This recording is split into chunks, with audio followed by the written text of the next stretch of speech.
Les yeux du monde entier sont braqués à présent sur Doha, où se tient le sixième sommet du Forum des pays exportateurs de gaz, dans un contexte brûlant dominé par la crise russo-ukrainienne. Ces répercussions se font fortement ressentir sur le marché gazier mondial, à la fois au niveau des approvisionnements, des prix, mais également sur la stratégie globale des fournisseurs exportateurs. Pour une projection dans la grande messe du gaz naturel, une analyse de la situation s'impose. Avec nous sur le plateau, Abdelmajid Attar, ancien ministre algérien de l'énergie. Bonsoir, monsieur Attar. Bonsoir. Bonsoir également à vous, Kherdin Bataj, qui nous rejoint aussi pour débattre de ce sujet. Bonsoir, Riyad. Monsieur Attar, bonsoir. Bonsoir. Merci d'avoir accepté notre invitation.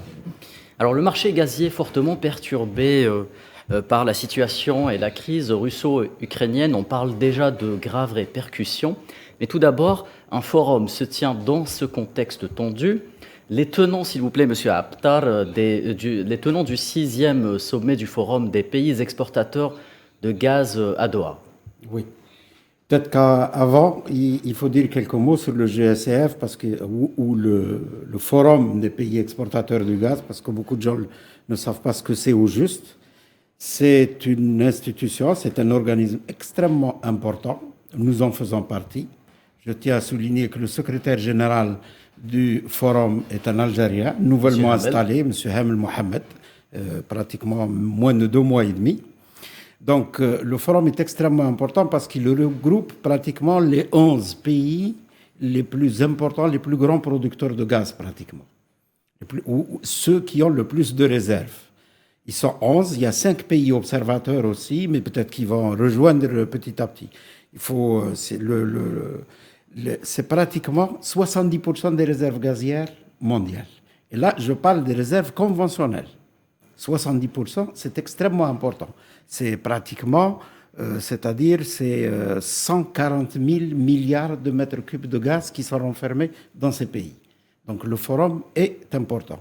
Ce sommet, il faut aussi signaler que le forum des pays, ce n'est pas un organisme comme l'OPEP, qui suit le marché, qui essaye de réguler en quelque sorte la production pétrolière de façon à contrôler le marché entre offre et demande, le prix, etc. Le forum, non, il n'impose aucun quota à aucun pays. Les pays sont libres de produire ce qu'ils peuvent, de commercialiser ce qu'ils peuvent sans aucune contrainte. Mais les 11 pays, ils se sont regroupés dans ce forum pour beaucoup plus échanger de l'information, de l'expérience, faire connaître le savoir-faire d'un tel pays à un autre, etc. Ils ont créé un centre de recherche, donc le siège est à Alger, c'est le GRFI. Donc, et c'est extrêmement, c'est pour ça que la place de l'Algérie, et ce d'autant plus qu'on est secrétaire général du forum, c'est extrêmement important. Voilà je pense que cette visite, d'ailleurs la visite du président à Qatar, elle est extrêmement importante. Elle donne une position, elle va raffermir en quelque sorte la position de l'Algérie au sein de ce forum, parce que nous ne détenons pas énormément de réserves. Les 3 pays qui détiennent le plus de réserves, en premier, c'est la Russie.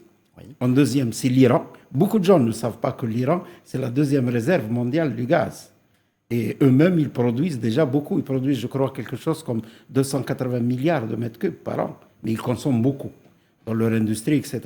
Et le 3e, c'est le Qatar. Oui. Voilà. Nous, on vient bien après.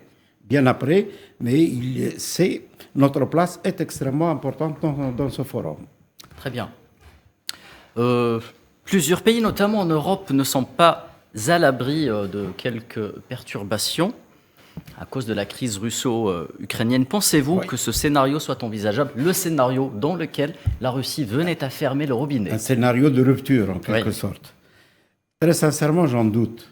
J'en doute parce qu'une rupture du gaz russe vers l'Europe, elle serait catastrophique, non seulement pour l'Europe, mais pour l'ensemble de l'économie mondiale. Est-ce que vous pouvez nous l'expliquer en 30 secondes, pourquoi ce scénario ne serait pas envisageable? Entre 30 et 40% de la consommation gazière de l'Europe vient de la Russie. À un certain moment, ils étaient même à plus de 40. Alors, 175 milliards de mètres cubes. Les Américains ne sont-ils pas en train d'aider justement les Européens? Ils aident, ils sont devenus d'ailleurs grâce à ça, mais il y a des arrière-pensées chez les Américains. En ce moment, ils sont devenus pratiquement les premiers exportateurs de GNL dans le monde, les Américains. Ils exportent le GNL qui provient du gaz de schiste américain vers l'Europe. Alors qu'en Europe, il y a par exemple des partis écologistes ou verts ou je ne sais pas quoi qui se battent contre le gaz de schiste. Mais ils ne se doutent pas que c'est du gaz de schiste qui arrive chez eux. Mais ça ne suffit pas. Ça ne suffira jamais à couvrir le gaz qui vient de la Russie. Est-ce qu'il peut venir d'ailleurs? Oui, mais pas à court terme. Parce que là, s'il y a une rupture, elle va être brutale. C'est pratiquement, disons, dans les semaines ou dans les mois qui vont venir. Mais pour couvrir tous les besoins de l'Europe, c'est pratiquement impossible à court terme. Nous avons vu des pays comme le Japon qui, d'habitude, préfèrent rester à l'écart des conflits, suivre les Américains justement dans cette histoire. Oui, ils ont détourné quelques cargaisons de GNL vers l'Europe. Mais quelques cargaisons, qu'est-ce que ça peut faire? Comme il y a certains qui disent, par exemple, il y a l'Algérie qui va venir au secours de l'Europe. Oui, ok, mais de combien? Nous, on produit aujourd'hui entre 85 et 90 milliards de mètres cubes. On consomme la moitié, on exporte l'autre moitié. D'accord? S'il faut envoyer plus de gaz vers l'Europe, il va falloir développer plus de gisements, il va falloir surtout développer le gaz non conventionnel. Et ça ne peut pas venir tout de suite. Il faut du temps. On aurait dû le faire il y a déjà longtemps. Il y avait un plan en 2013-2014, il y avait un plan, il y avait un programme qui prévoyait 2013 quand la loi pétrolière a été révisée. C'était dans cette intention pour développer le gaz non conventionnel. On ne l'a pas fait, bon, pour des raisons qu'il est inutile d'en parler maintenant. Machine arrière pour des raisons que tout le monde connaît à présent. C'est pour des raisons multiples, politiques, sociales, environnementales, etc. C'est justifié, il n'y a pas de problème. Il y a pas... Alhamdoulilah, de toute façon, aujourd'hui, nous produisons assez, nous couvrons la consommation nationale sans aucun problème. Nous avons assez de gaz, nous avons quand même encore quelque chose comme 2300 milliards de mètres cubes dans notre sous-sol en gaz conventionnel. Hein. Mais nous avons 22 000 milliards de mètres cubes de gaz non conventionnel dans le sous-sol qui ne sont pas du tout produits aujourd'hui et qui peuvent être produits demain si les conditions techniques, économiques, si le besoin. Et le besoin va se faire sentir. Le gaz, c'est le carburant de demain. D'ailleurs, la COP26, nous, on avait peur avant la COP26. On disait, parce qu'il y avait une lutte contre les hydrocarbures de façon générale. Justement, Riyad, je crois que vous avez une question à ce sujet. Alors justement, moi, j'aimerais revenir sur déjà la crise russo-ukrainienne et les sanctions qui pourraient être appliquées contre la Russie. Donc, elles pourraient éventuellement venir ou seraient contraintes d'ailleurs de ne plus alimenter certains de ses partenaires en gaz naturel.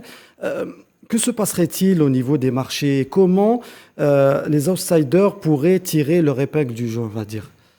Les outsiders, c'est-à-dire à condition qu'ils puissent alimenter au moins en partie, disons, le marché européen. Mais à ce moment-là, les prix vont être multipliés par 5, par 6. D'ailleurs, regardez, rien que les craintes. D'abord, ça a commencé avec la faiblesse des stocks en Europe. Avant l'arrivée de l'hiver. Les stocks étaient... Parce que la pandémie, elle a dérégulé un petit peu le stockage, l'économie de façon générale, les consommations, elles ont complètement changé de façon imprévue. Donc, rien que le problème de stock et un hiver rigoureux a fait monter les prix, aussi bien en Europe qu'en Asie, à des niveaux jamais atteints. On a vu le gaz en Europe se vendre pratiquement à $35 le million de BTU. C'est du jamais vu. En Asie, il a atteint même à un certain moment $64 le million de BTU. Bien. Puis après, les rumeurs, enfin le conflit ukrainien. Rien que le conflit et les différents messages qui sont en train d'être lancés à droite à gauche, il va y avoir, il ne va pas y avoir de guerre, etc. Le marché, il est devenu très sensible, aussi bien pour le gaz que pour le pétrole.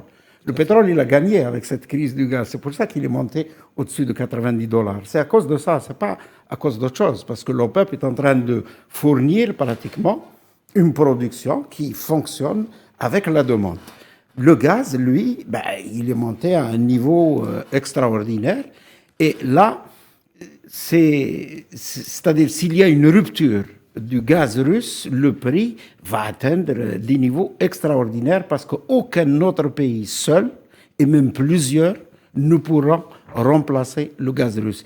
Et puis, Les Russes ne voudraient pas aussi arrêter l'exportation de gaz. Ça représente beaucoup dans leur économie, sans compter le pétrole. On parle du gaz, il y a du pétrole aussi. C'est le premier fournisseur de pétrole de l'Europe, la Russie. Très bien. Dernière question dernière question, nous allons resituer le débat autour de ce forum. Oui. Si ce forum devait justement proposer des alternatives aux deux parties du conflit, quelles seraient-elles, ces alternatives justement? En principe, ce n'est pas son rôle. En principe, ce n'est pas le rôle. Le forum, comme je l'ai dit, c'est un organe de concertation, de coopération entre les différents pays, etc. Donc, ils pourront peut-être aborder, mais ce n'est pas leur rôle.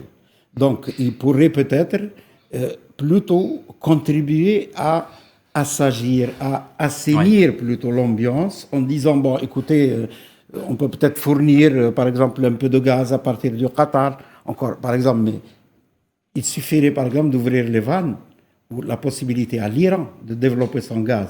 L'Iran, c'est la deuxième réserve. Est-ce que cela ne froissera pas nos partenaires russes, par exemple? Non. Il y a une alliance déjà entre la Russie et l'Iran.